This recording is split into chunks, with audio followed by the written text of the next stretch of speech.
እና ላይክ ፍሮንት ፖዝ ነው የሚሆነው። አንዱ እንደዚህ ከዛ ወደ ጎን ታወጣለህ።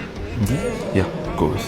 ይሄኛው ይሄ ላትህን እቺን ለማውጣት በደንብ ለማሳየት ስለሆነ ፊት ለፊት ይሄኛውን ቀጥ፣ ይሄኛውን እግርን ቀጥ እንጂ የሆነ ነገር ለማሳየት ሞክራለሁ። ከዛ እቺን እግርን ታጥፋትና ጠፋት ጎበዝ። ከዛ ይሄንን እንደዚህ እንዲህ ነው።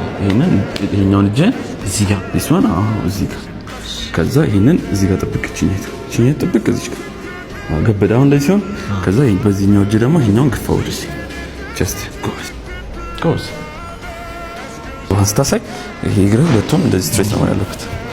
ያ እንደዚህ ትሆናለህ። ከዛ ጀርባህን ላይ እዚህ ጋር ያዘውና ትንሽ ከፍ ጎበዝ በደንብ እስቲ በጣም ያምራል። ያ ቪ ነው ያ